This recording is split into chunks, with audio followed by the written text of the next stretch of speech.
good afternoon to you, or maybe it's morning, maybe it's evening, maybe it's even good night, but most important, a big welcome to all of you, having you here. I would love to know where you're based, so I get a little bit of sense from where you're connecting or in which time zone you are. So I would like to invite you to post in the chat the country or the city where you are joining us from. That would be lovely to hear. So Caroline is joining from London. So for you, it's also a similar time zone. Good afternoon to you. Kate is joining from Kiev, Ukraine, so it's 1 hour later. So I will say good evening to you. And this Raya is from Rhode Island, and I hope I calculate correctly. So it's somewhere in the morning for you, or yeah, is it like early afternoon? It's about 11 o'clock. 11 o'clock. Okay, so just right before lunchtime. Okay, right. Lovely. And how can I address you? Is it this Raya? No, Donald. Donald Richardson. Donald. Okay, right. Good. So Ryan couldn't make it. Okay. Okay, great. We have Yanni from Finland. So I guess you are in a similar time zone. Is it 5 or 4 p.m.? Also in Finland? Yes. Okay, see. Lovely. Yeah, 6. Okay. Yeah. So you're also in a similar time zone to Ukraine. Wonderful. So for all of you joining now, a big warm welcome to this webinar. We will start on time because I always like to start on time and also to finish on time because you might have a busy day in front or behind of you. So for those of you who joined a little bit later, I was asking if you could post your location where you're calling in so we get a little bit of sense of where you're from. Where are you, Claudia? Where am I? So that is a good question. What do you think? Where do you think I am? Kiev. No, I'm not in Kiev. In America, no. Not in America. No, I give you a hint. It's in Europe. Okay. Undisclosed. Yeah, I'm based in the Netherlands. Yeah. I am originally from Austria. And later on, I will also tell you a little bit about myself, but mainly, of course, we focus on the topic. So let's get started. It's 2 minutes past 5 p.m. I will start with a little intro about how we arranged this workshop and also a little introduction, and then we will dive into the topic. So let's get started because I think the presentation will already answer a lot of questions. So let's put on there are some more joining us from the waiting room. Lovely. Okay, so for those of you joining just right now, a big welcome to you. Take one out and scratch my head. I am now black, but once was red. What am I? So what's that? That is maybe a nice welcome.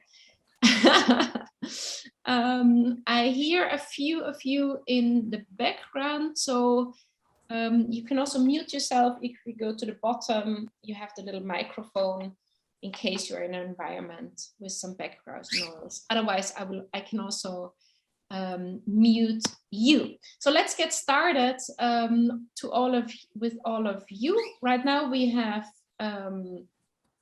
16 participants. Lovely to have you all here. So I will just mute some of you because then we don't have, I'm hearing some background noise. Yes. So welcome to this webinar about how to negotiate with courage. It's a webinar organized jointly by Archi CGI and myself, coaching by Claudia, and I will tell you more in a second on how this webinar got started. It all happened beginning of the year when Archi CGI approached me and asked, would you be interested to be interviewed? And of course, I said yes. So in case you haven't read the interview yet, here you see the link under architectural, and then my name and the interview. You can read our conversation about mainly marketing and sales, also online marketing, mainly focusing on LinkedIn, about where I see potential and where I share a few tips that I see important for architects and interior designers like yourself to be reachable and findable online. So that is a little tip I want to give you to read this interview, because there are a lot of tips and tricks. And there is also a video in case you prefer more visual part to attend or to watch this interview. It's also available under the same link from that was done in March. Wonderful. So that was the part. And in this interview we discussed, wouldn't it be nice also to provide a live workshop for clients and also friends, community friends of Archi CGI. And that's how this idea was born, when Archi CGI reached out to understand which topics would be more interesting. And that's why we organized this webinar of today. So before we start, just a few rules that we are here together in an efficient way. I would like to ask you to be fully present here, because we prepared some valuable information. So if possible, please don't look at your phone, put it aside on silent mode. If possible, switch on your camera, because then we can see each other. It's always nice to see each other, and it's a little bit more personal. So if possible, that would be lovely if you could switch on the camera. If you do have questions, and I would like to engage you and invite you to ask questions whenever they arise. Don't wait for your questions, just ask. Then you can either unmute yourself and ask the question live, or you can also use the chat. And the chat function should be, I think, at the bottom in the menu field, you see a symbol called chat, and then you can type, and then we can all see your question. Please note that this webinar is being recorded. I think you also see somewhere a little screen that says that this is in progress, so that participants can watch it later on. And the last one is, as I said before, we start on time and we also finish on time, because probably you have a busy day ahead. So I'm always in my screen, I keep the chat to see if there are some questions. So please use the chat for questions, or the unmuting button. It should be at the left bottom, the microphone. If you click or unclick the microphone, then you can let me know if there are questions. Wonderful. We have a few more participants. So for those of you joining later, welcome to this webinar. And we just started with some, oh, I hear some background. So please don't mind if I unmute you, so that we can all keep this conversation central, because sometimes it just happens that there is some background noise. Wonderful. So a little introduction about the speaker, and Donald already asked, so where are you based? So I want to tell you a little bit more about myself, but first I want to tell you that in a visual way. So this is a little introduction about myself, to you, who I am. You see the main part in blue is that I love to combine business and entrepreneurship and design and creativity. So that's my my true passion, my sweet spot. I also love templates and tools. So I use a lot of canvases wherever they make sense. I also have one to show with you today. I am by nature quite impatient. So maybe you recognize yourself that you always want things right now. I am living in the Netherlands, so I also became Dutch, direct like the Dutch. But I'm originally from Austria, but I consider myself also a little bit Latin American spirit, based on my passion for the music and the culture. My favorite color is purple. You will see that coming back in the presentation. And I have this weird behavior that when I'm very concentrated in a flow, then I stick out my tongue. So that's just something funny to know about myself. And I'm not able to watch horror movies because then at night I get a little bit scared that the monsters will come and get me. So that's a few fun facts about myself.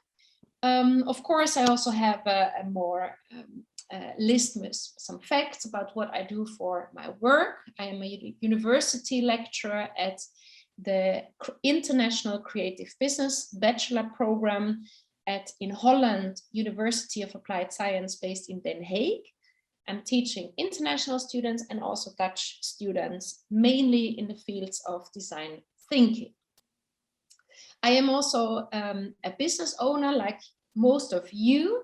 I started in 2015 with a consultancy, mainly a business marketing and sales consultancy for creatives and designers and architects. So that's also my capacity. I'm here for you today. I'm also partnering with the SME business consultancy based in Asia, where we work with startups and with scale-ups. And my work background is in lighting. I've worked with Sumtobel. It's architectural professional lighting brand for 6 years, first in the headquarters in Austria, and then in China, in the South China, in Guangzhou, and then in Singapore. And then I joined an architecture firm called UN Studio, based in Amsterdam for 2 years. So my background is mainly interior design, architecture, lighting, and then that's where I started my own company to bring together business and creativity. But that's a lot about myself. If you want, I would love to connect with you on LinkedIn or on Instagram. That's my 2 platforms I use the most. You can find me there. And it would be lovely to also hear from you what you are up to. So let's get started. First, I would like to know, how are you right now? So please use the chat and just type an emoji that you think, okay, it just fits right now. If you go to the chat function, then it says type your message here. And then a little bit on the top right, you see a little smiley button. And if you click on this little smiley, then I will also use one. Then you can and press enter button, then you can just express a little bit your mood right now. So red one and a colleague from CGI and Michael, and that's a Russian name I can't pronounce, but there is also a funny smile over there. So lovely to see how you're all doing. Kate is excited, wonderful. So let us know in the chat, please, how you're doing at the moment. Are you stressed? Are you looking forward? Caroline is, I haven't got the emojis. That could be, Caroline, if it's maybe a different version of Zoom, but it should be in the chat where you type the message, then on top there are these smileys. But otherwise, just type a word to represent what the smiley should be saying. Happy, but no emoji. Okay, wonderful. Most of you are in a good mood, so that's why we are here, mainly to share some knowledge with you. So the agenda for today is we have 3 main topics. The first one, I would like to teach you and to share a little bit, a few tips with you on how you can prepare yourself for the next moment that you present a quote, or for the next moment you might have a negotiation involving some questions, and also how you can make sure to align with your clients. The second topic is all about pricing and negotiation. I have a few tips I want to share with you. So maybe some of them you already use, then it's a big thumbs up. And if not, then it could be food for thought to consider for the future, to cherry pick what you like and what you think could work in your business. Every business is different. All of you are different. And it doesn't mean that all the tips I'm sharing apply to you. So I would suggest cherry pick what you find relevant and what makes sense to you. For those of you joining a little bit later, please make use of the chat if you have questions. And you can also, at the bottom left, unmute yourself and then address the question in audio. So there are the two ways to ask questions. If I'm too fast or maybe too slow, then please also let me know in the chat. Otherwise, I proceed in the speed as we go. So let's continue with the first topic on how to prepare well. The first question I have to you is, if you send out a quote as an architect, as an interior designer, as a visual designer, as a project designer, what is the common reply? If you send out a quote, please type in the chat 1, if most of the times the clients accept what you quote. Please type 2, if in general your clients ask for a discount or they ask you to lower the price. Please type 3 if they don't accept, so they just say no. And please, in case it's a different reply, then just type it in with a 4 with a short explanation. This is mainly to get a little bit of sense about where you are, and you can also see each other's reply in the chat. So that helps me to get a little bit of sense about how it currently works in your business. So Elena and Donald, they mostly accept, so that's of course great news. Caroline is between asking discount or don't accept. Red one says 4. So Red one, can you elaborate on that, please? What does 4 mean to you? Michael mainly asked for discounts. Louilietta also discounts. Lydia between 1 and 2. Mahmoud mainly asked for discounts, same as Kate. Okay, Red one, meaning they say they get back to you. Okay, and what do they then get back to you? So what is a common reply? They disappear. Oh, Piset Akas. Okay, they disappear. Do you then follow up? Piset Akas. Kate is between 1 and 2. Janus, I go over the pricing before I send the quote. Okay, that's also, so you align with them first. And Red one says, no, Mike, clients say that they will get back to a quote, but usually they don't even after prompts. Okay, interesting.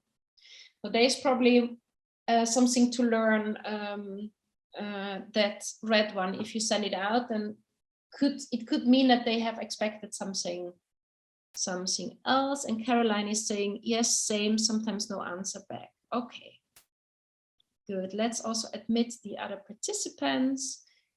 For those of you joining right now, I ask a few questions, so please use the chat to answer them. And also if you have questions, and you can also unmute yourself to ask questions.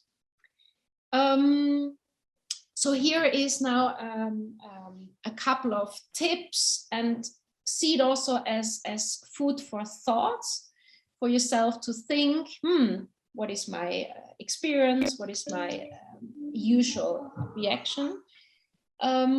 So I want to share with you that sometimes if clients say that they can't afford, then it could be, I'm not saying that it's always the case, but it could be an indication that what they ask you about is maybe not their main priority.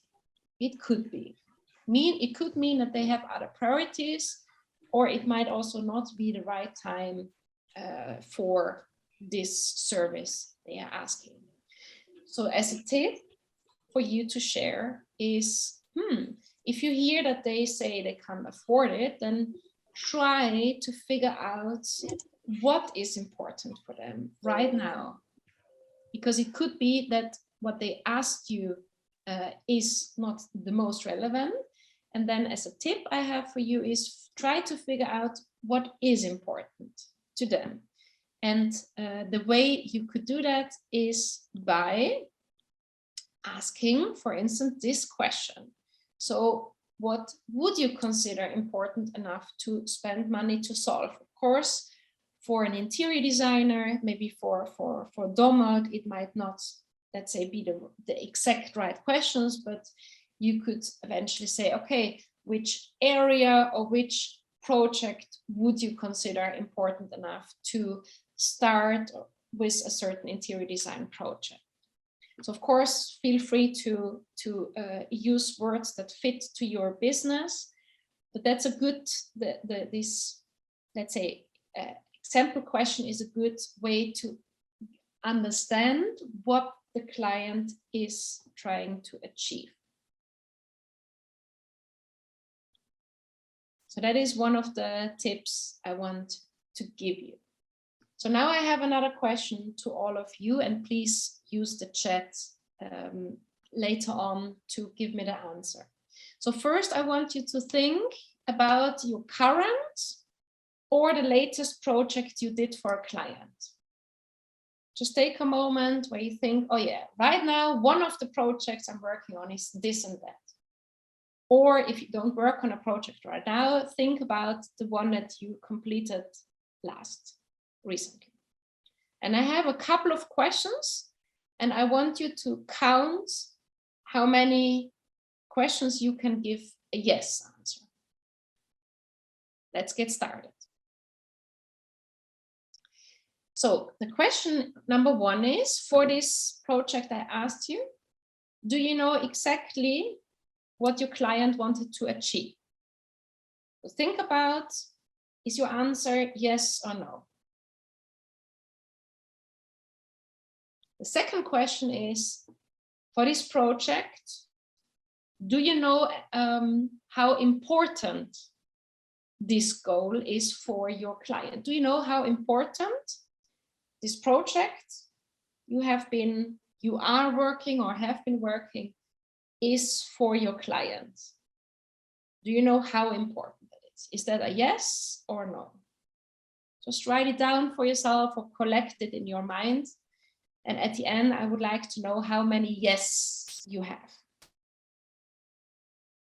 The third question is, do you know for this current project how your client defines success? So in that case, I mean, let's say if this client hires Caroline for an interior project, for instance, does Caroline understand exactly how a client would define a successful project?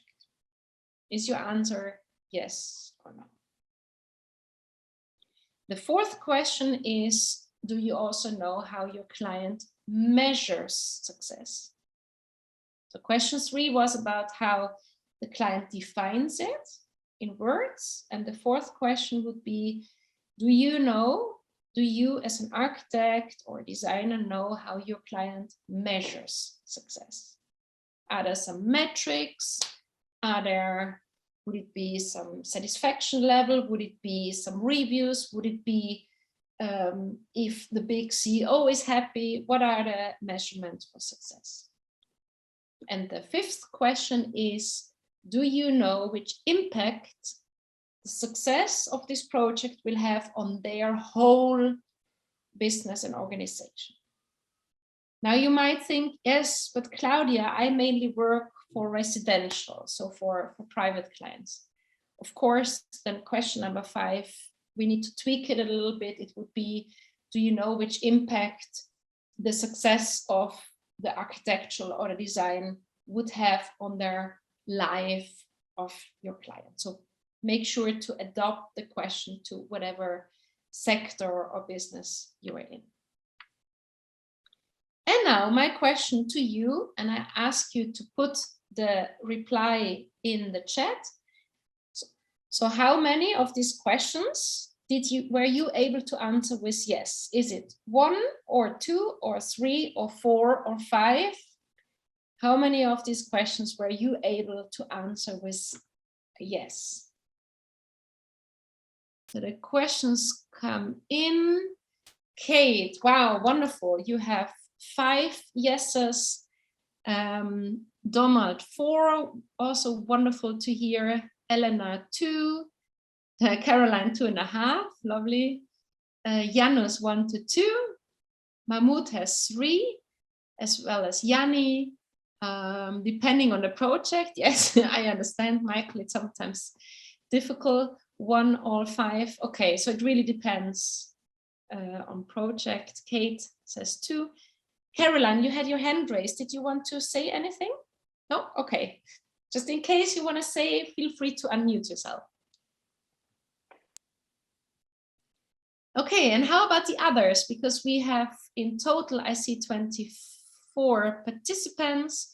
So question to all of you is, how many for your current project or the one you worked on recently, how many of these questions can you answer with a confident yes?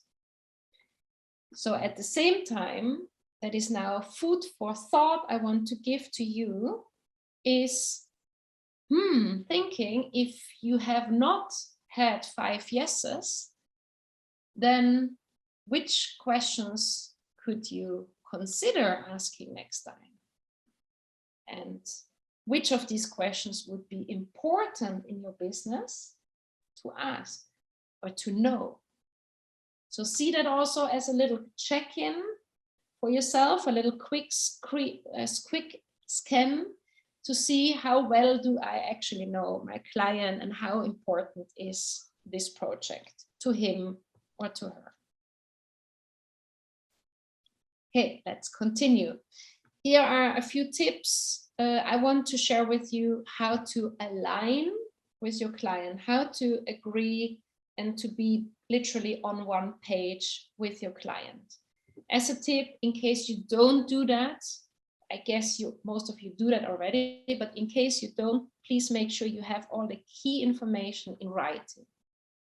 And I can totally understand if you meet your client physically or online in a video conference and you speak orally, but then always make sure that you send afterwards a short recap email.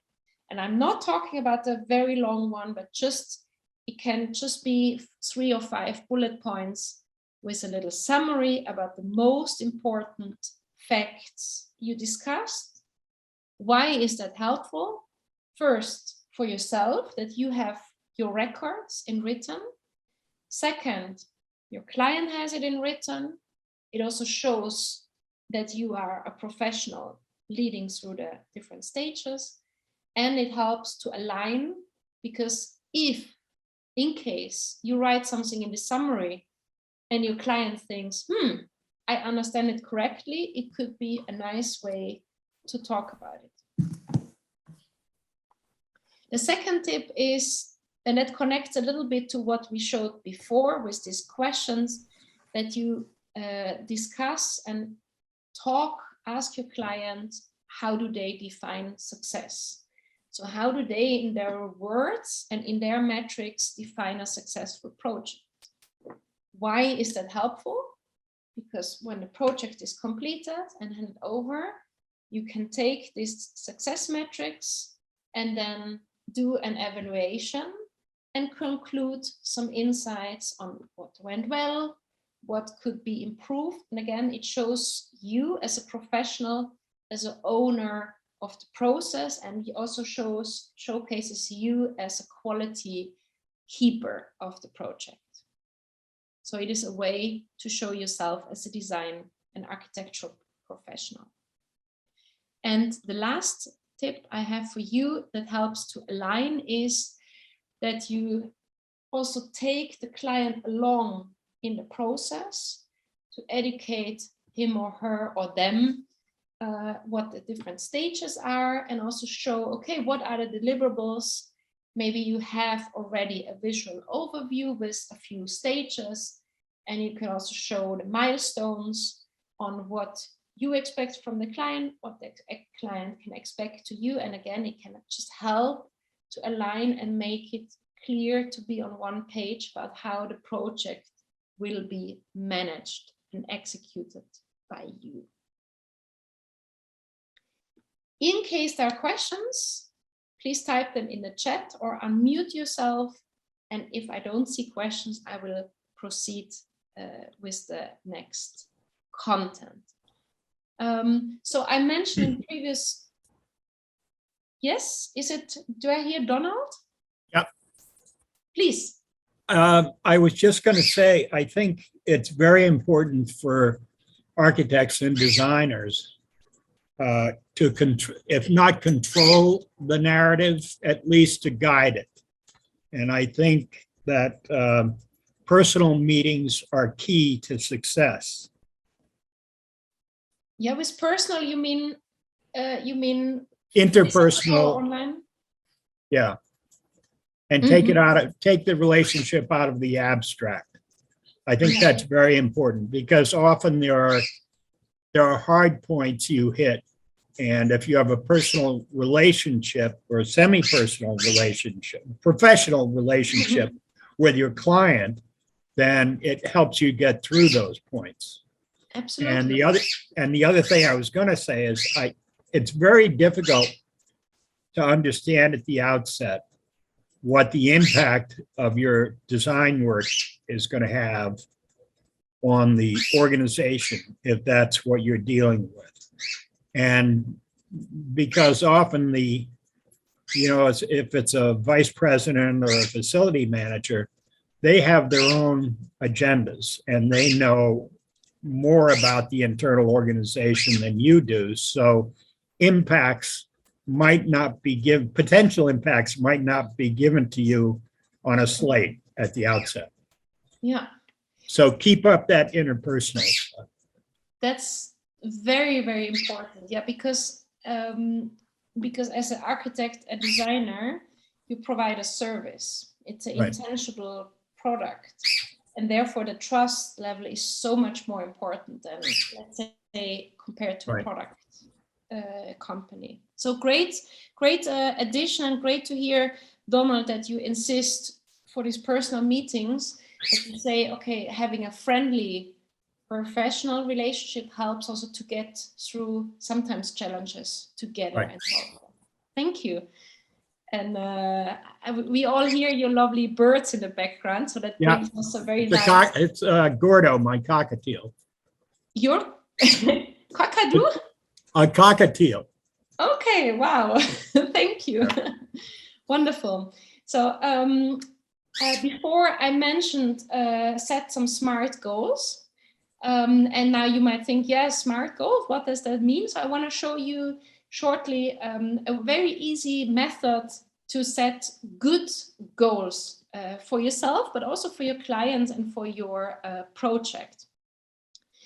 So this methodology of SMART goals, do some of you already use that? So do some of you already follow these metaphors of SMART goal setting? Then please let me know in the chat. I would be curious if I'm showing here something new or if you're already familiar.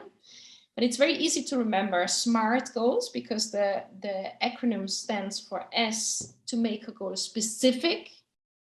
So don't say, for instance, more, but really include numbers if you can, or some percentages, so that it's more specific, it's more tangible. The second one is measurable. So also include something that you are able to measure. because let's say in design it's sometimes difficult to define, okay, let's say the beauty or the aesthetics, but it could be, you could think with your client together, which metric could make sense so that we could also measure it.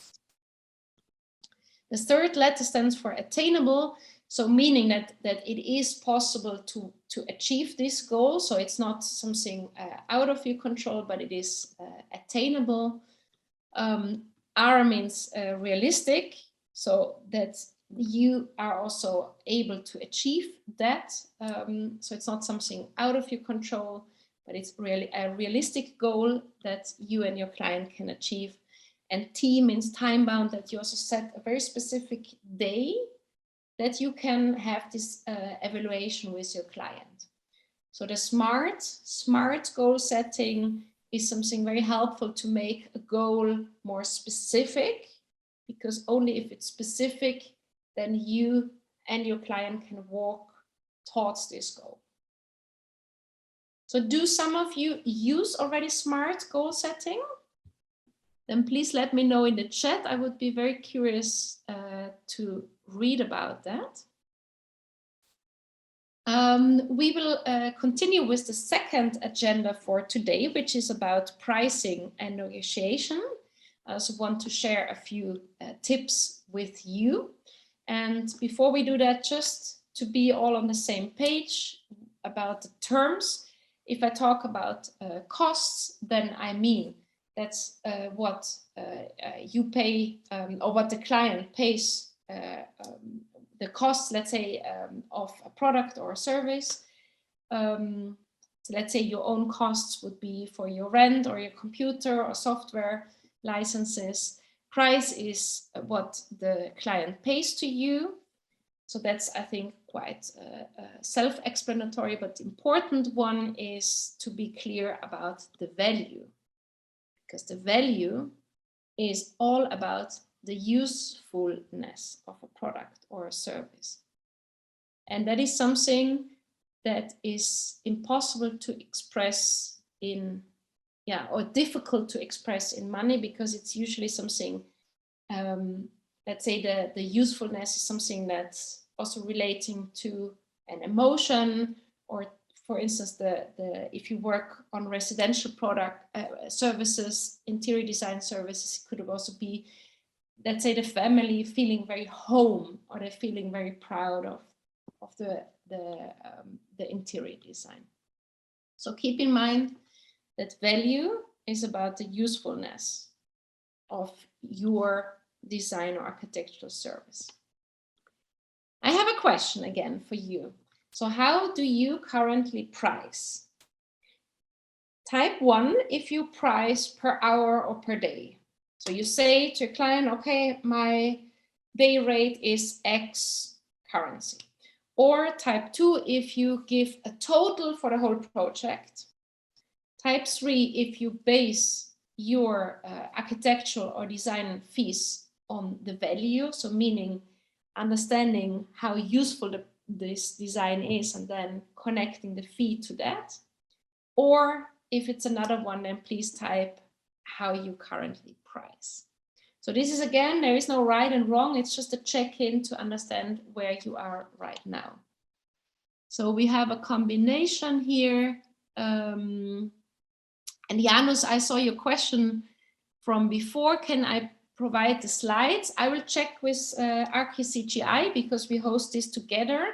And if we are both okay, then yes, you will receive it as a PDF. But let me first organize that together. But I note down your request. I will write it down. So for pricing, there is a combination between per day and Donald on value, per project, 2. Okay, so most of you price the project as a total, with a total fee. And Caroline and Lydia write, it depends, sometimes do a price for each room, okay, sometimes, okay, so it's a mix between 1 and 2. And Lydia says per stage of the project. Okay, per hour, per day. And Kate is saying we need to analyze the payment capacity. Okay, and then depending on their budget, you provide the fee. Okay, good to hear how you currently price.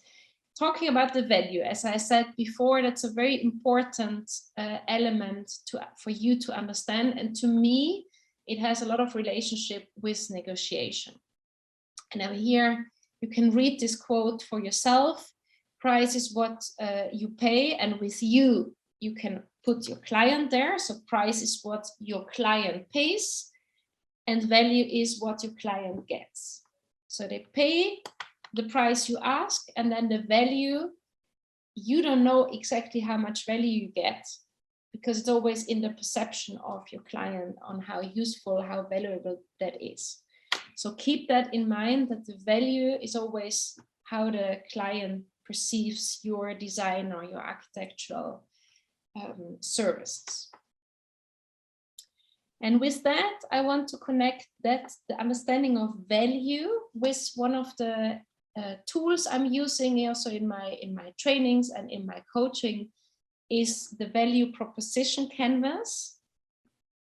Are you familiar with the value proposition canvas? Then please type in the chat how you use it, or if you have read about it. That would be lovely to hear. Why I want to share it with you, because it can help you to visualize how you create value, and it can also help you to discover some opportunities. So here you go. This is a simple representation of the value proposition canvas. It is 2 sides, your customer in red on the right circle, and your architectural and design services on the left in the square. And the value proposition basically brings them together and visualizes how you create gains. That's what you see in the blue box, and how you as a designer or as an architect relieve a pain that your client has. So these are the 2 main questions.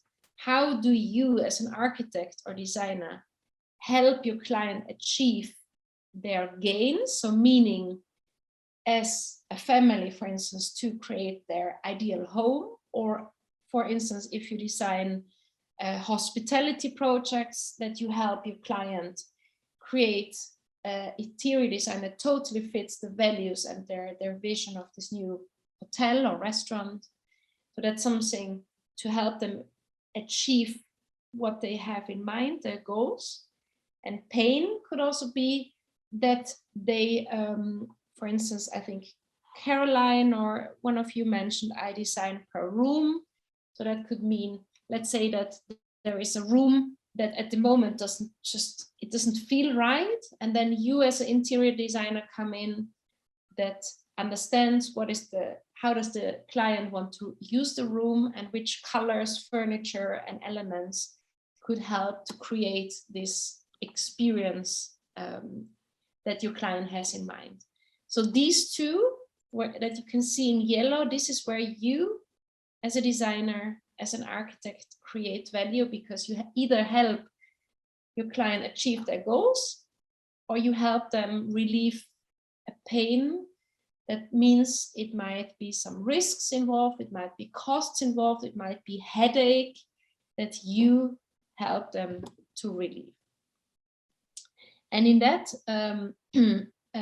here in this understanding of how you create value, because I mentioned before, as an architect designer, it's an intangible service. It's not like a product you could describe. It's a glass made of this material, but it's mainly based on trust. It could help to make your service tangible by, for instance, renderings that you could already provide for your clients, so they could already get the feeling on how a room would look like and feel like. So it's also part of your whole value creation part, using renderings that you can visualize these ideas you have for certain rooms or spaces. For those of you joining a little bit later, please make use of the chat to ask questions or unmute yourself, and I'm happy to explain a little bit further or answer your questions. I will continue with a few more pricing and negotiation tips for you. And one of them is that the price is also a message.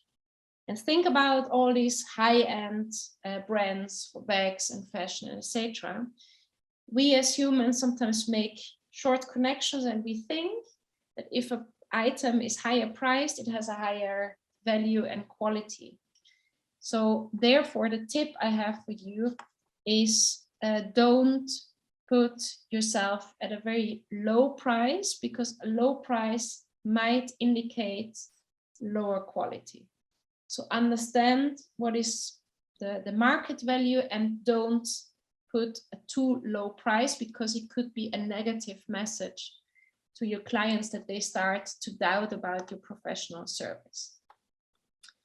Second tip is if you send out quotes and most of the times you get a yes. So meaning most of the clients, they always accept your quote. It could be a sign that you undercharge, meaning the price they pay, this is the price they pay, and the value they get is, so the value is higher.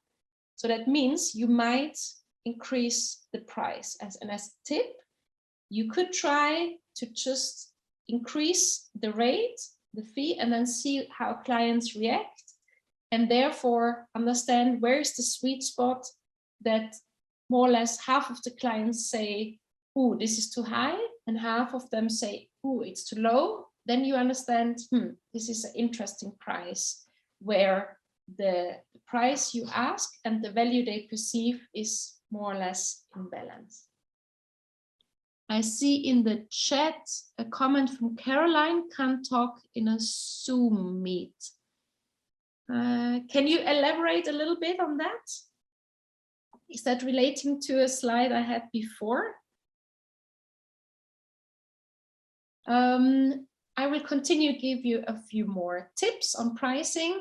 One is you might, I'm not saying that this fits to all your businesses.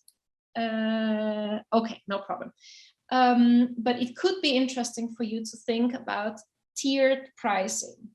So that could mean you could have one price, one package, basically full service, like you do everything from A to Z, and the client just basically lays back and relaxes.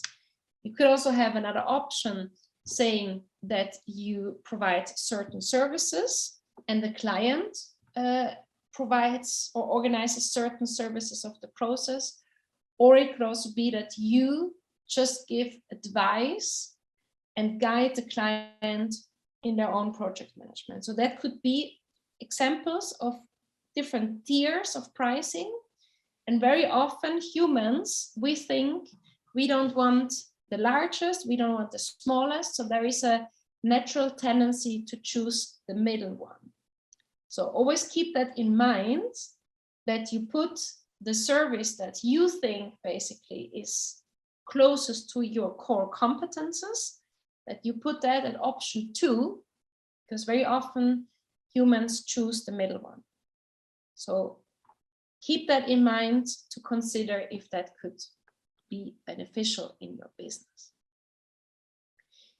So we go to the third topic of this webinar, which is all about setting boundaries and dealing with the question about the discount. I also have some tips for you here. And the first one is when you share your quote, when you send over, then there might be some reasons that your client wants to ask for a discount. And I would suggest, but again, there is not a one fits all, but I would suggest not to lower your rate, your total. Most of you offer a total project fee. I would not change that, but rather add some extra service on top as a discount. So the reason for that is that you show that your project fee, the price you give, is your standard rate, but you're willing to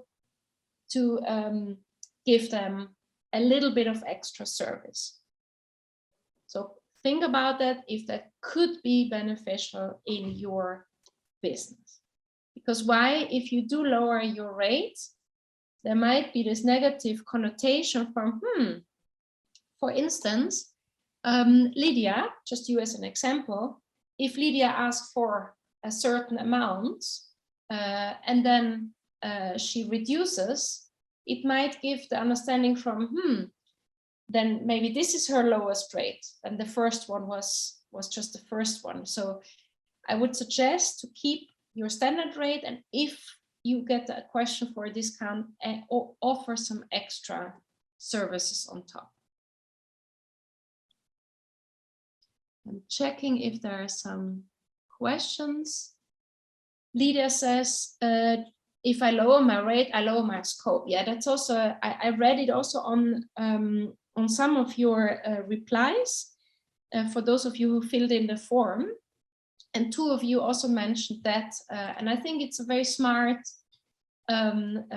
strategy. It is quite relating to that, because you show, okay, this is my rate. And if the budget of the client is lower, then yes, your scope is lower, and then also your involvement is lower.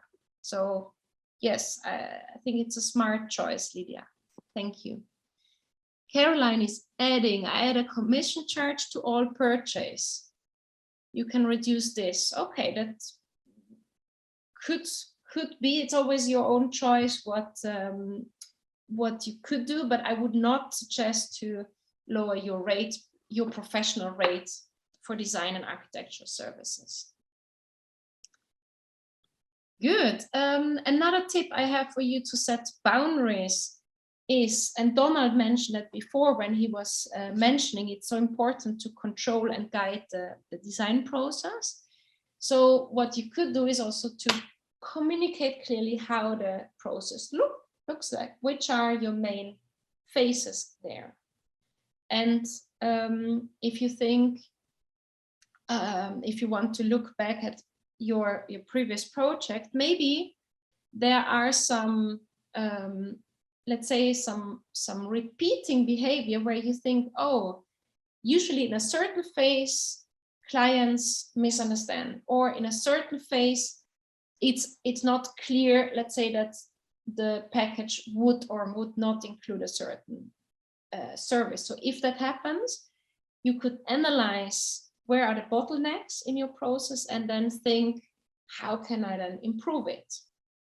And I would suggest as a tip that you visualize and communicate very clearly how your process looks like. You could make a flow chart, an infographic, also very easy on a napkin or a paper, just to draw this, let's say 4 or 5 different phases, having some icons ready, maybe having a printed template, having a Miro board. There are a lot of ways to do that, but the advantage is that it's very clear and visual about what the process is, and you showcase your expertise because you design this process. So that's another tip I have for you in the whole negotiation part. And as Donald also mentioned before, he prefers personal meetings, and then paper and pen can be your friend because you can sketch, and then you could also, for instance, take a photo and include that in your summary email as a recap on, okay, this is the process we discussed and these are the main phases. Another tip I have for you, also a very, very extremely simple model. I always love simple and visual models.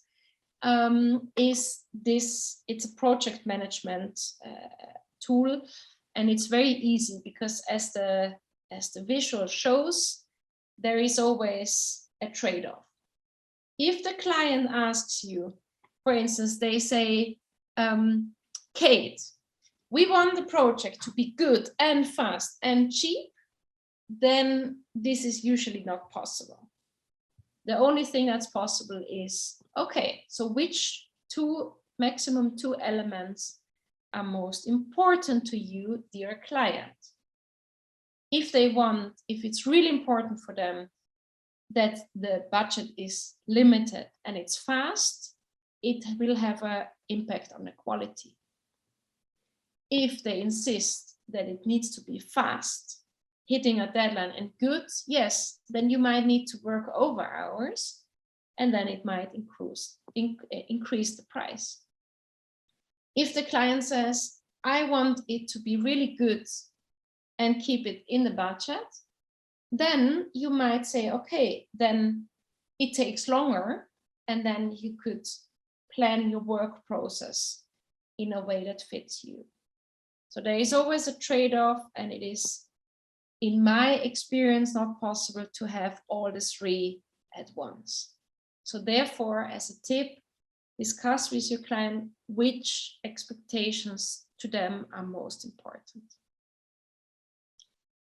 Kate is posting a question saying, what is the client saying that another designer charges less than me? What if the client is saying that another designer charges less than me? So what do you usually reply, Kate, if you get this question?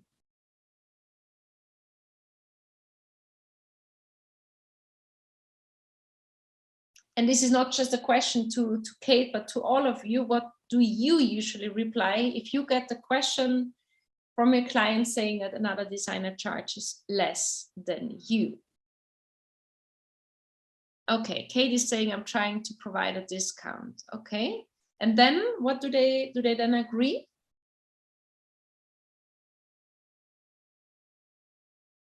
They accept. Okay, yeah. So it is, no, I think there is not a one-fits-all solution that is correct. It always depends on your experience, on everything. But I would strongly agree that you as a designer and as an architect, you bring value. You know, what I showed before, the price they pay and the value you provide. And they chose you, they found you for a reason.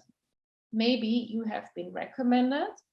Maybe they Googled you, they found your projects, maybe on social media, that your design really spoke to them. So there is this value they see in you, why they ask you.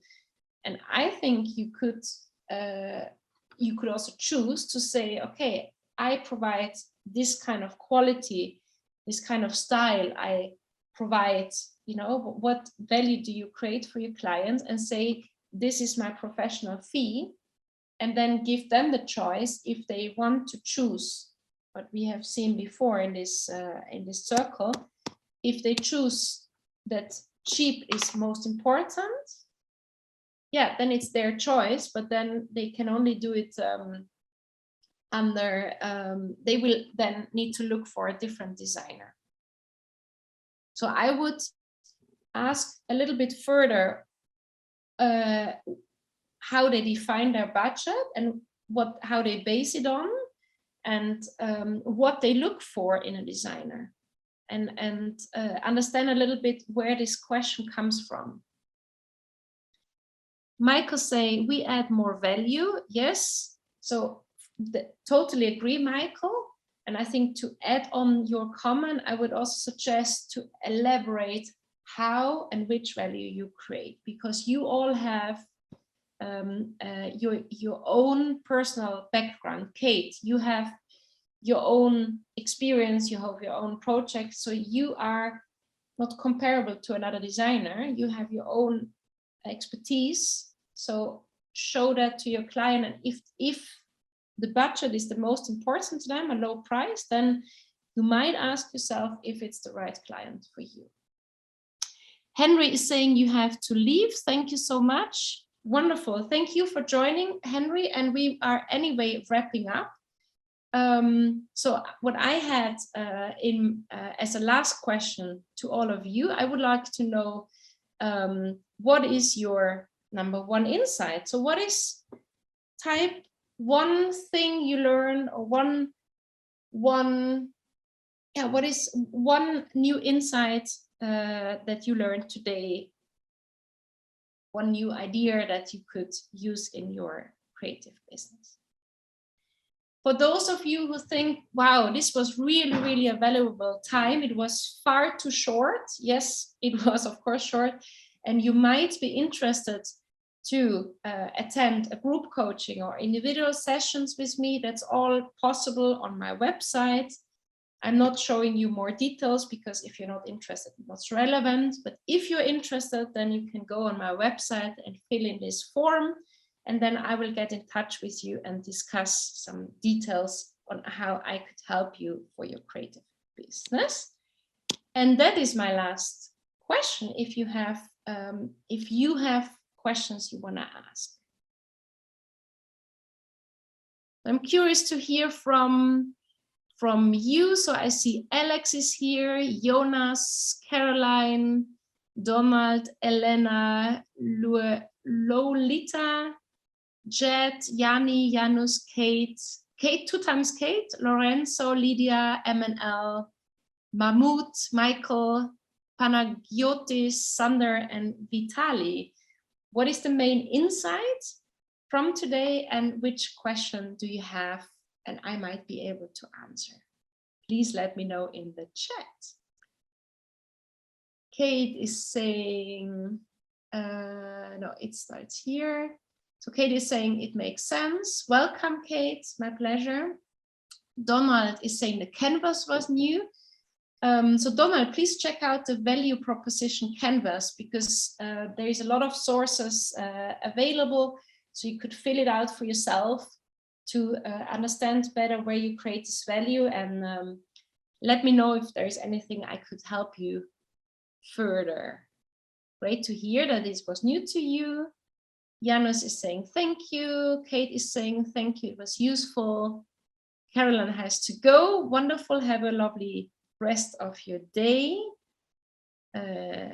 Okay, smart goal setting was new to Kate.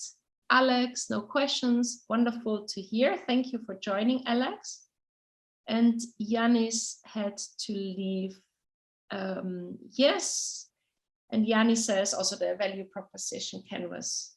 Okay, of course, it was just really, really short. I mentioned it, but we will see if we can maybe provide some more details. So are there any questions with regards to negotiation? That's a burning question you want to ask. And please feel free to unmute yourself and then we can, I can see you, hear you. I'm happy to share my thoughts. Any burning questions with regards to negotiation from your side?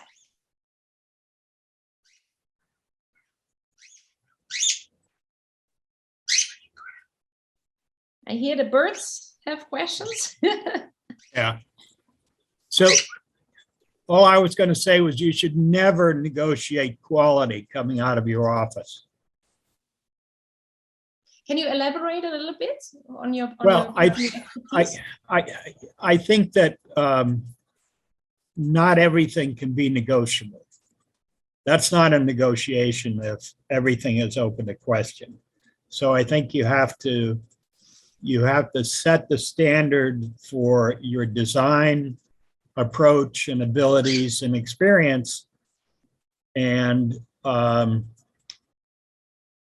just let the client know that the quality of what you do is the most important thing to your office. It's you know, it survives your office. It's your primary marketing value, and so you can. There are only two things aside from quality. One is the scope of the project and the cost. Mm-hmm. So the client has to know that he can control the costs, and he can control the scope and the cost of the project will come out of it will be what it is. So you just, the main thing is just make sure that there's no question about how you see the value coming out of your office, and you won't modify that to meet his cost, and you won't modify that to meet his schedule, And I use he because normally it's a fellow on the end who thinks he can manipulate anything he wants to. But I think you have to sort of put that stake in the ground, and you can negotiate around that. Good But point. Yeah. they have to know you're deadly serious about your professionalism. And it can also be very strong to argue why you do not negotiate and why quality has a certain. No, you have to explain it. And you have to explain it either by looking at past projects, your hopefully good reputation, and the generally accepted quality of your work. Yeah. Right? Totally So, agree. Hopefully that insights from Donald also, it relates back to the question from Kate, how to react. So you would suggest, Kate, to argue where that quality and professional service leads to a certain. I wouldn't argue. I would demonstrate. I would say, even better. Visualize and showcase. Demonstrate and explain. You know, I didn't get here by accident. It took study, it took dedication, it's taken experience. And I think all those play out in what our office produces. Yeah. And some things we can negotiate around, but we will not negotiate around the quality of the work we produce, and that will have an impact on the cost. We can talk about scope. We can talk about things in that area, but it's also good to remind the client of this, that clients can control the scope, quality, and cost of a project, but only 2 out of the 3. They don't get to control 3 out of the 3. So if the cost is most important, it's good to know that up front. And then they can put one other, either quality or scope of work. But they can't say, I want quality, highest quality, largest scope, and least costs. They can only do 2 out of 3. And I think it's good to explain project costs at the outset, because the fees fit right into that. It's the same thing. You can pick 2 out of 3, but not 3 out of 3. Yeah. So and therefore, the personal meeting or online meeting is important to discuss, and also because it would also really showcase the expertise you bring in as a professional. Right. So I love you mentioned one sentence saying we only negotiate the scope, and I think that's a beautiful wrap up of this session to give back to everyone. And thanks for bringing in your rich expertise and very practical tips, Donald. Let's wrap it up with the quote: we only negotiate the scope and not the value and the price of architectural and design services. Thank you very much for all of you for attending. And you will hear from RQCGI with a little follow-up afterwards. We will see if we can share the slides with you so you can read it again.